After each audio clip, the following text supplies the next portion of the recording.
Hello guys, what's up? At ako ito si Jello, ang nag-iisang charotero sa buhay mo.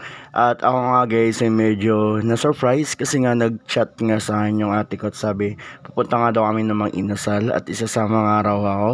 Around 6 nga yating schedule at sabi ko nga ayos lang yun kasi medyo abot pa ako sa schedule naman para sa trabaho. At dahil nga guys medyo napasarap ngayon tulog ko ay nako, kinatok nga ako ng pamangkin ko na si Josh at ginising na nga sa kwarto at sabi niya late na nga raw at kando na nga daw yung nanay niya naghihintay sa Mang Inasal kanina pa at dali-dali nga kami dyan guys gumayak at syempre sumakay na lang kami ng tricycle. So yan nga guys, halos sa barangay nga kami dyan, syempre kasama yung asawa ng ate at syempre ng kuya ko at kasama na rin yung kapatid ng bayaw ko at syempre hindi naman papahuli yung mga pogi kong pamangkin, ayun no. At andyan na nga sila guys sa loob at pagkarating nga namin andyan nga si ate Gina at naghihintay nga siya.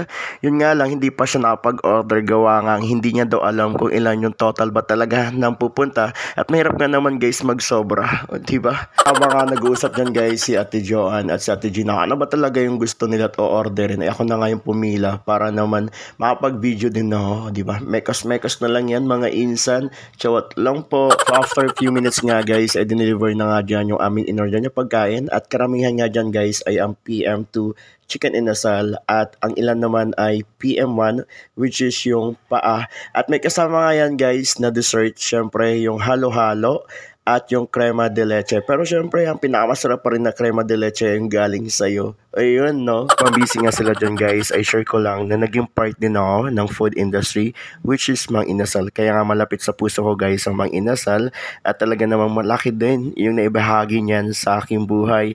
Lalong-lalo na doon sa pag-develop ng aking sarili. Kaya nga, guys, kapag naging crew ka sa Mang Inasal, ay matututunan mo talaga how to entertain your customers. At syempre, para naman maibigay mo yung satisfactions na gusto nila.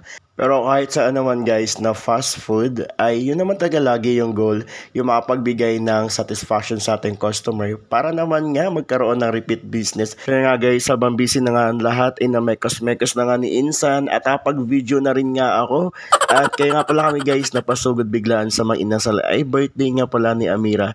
At si Amira pala guys ay anak na aking pamangkin at apo na nga namin yun. Ang sabi nga guys ng lola niya ay nagpaplano rin nga daw silang lumabas. At di ko nga alam, parang kumain daw sila sa isang resto. At syempre naman, doon naman sa probinsya, ay sinelebrate din nila yon at pumunta nga sila doon sa isang resort. Pero hindi ko alam kung anong resort yun. Hindi pa nga ako nakapunta doon.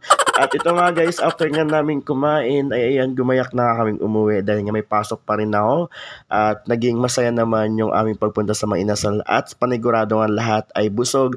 At natatawa pa nga kami dyan kasi nga sinasabi ni Ate Joanne na sana all may take out at tinake out nga namin guys yung iba naming mga pagkain at syempre yung buto-buto dahil nga may mga aso kami naghihintay sa bahay at kailangan natin din i-share at makatikim din sila ng masarap na pagkain from Mang Inasal. Hanggang dito na lang guys yung aking mini vlog at sana nag-enjoy kayo at maraming salamat sa laging panonood at syempre sa suporta. Thank you for watching. Bye bye.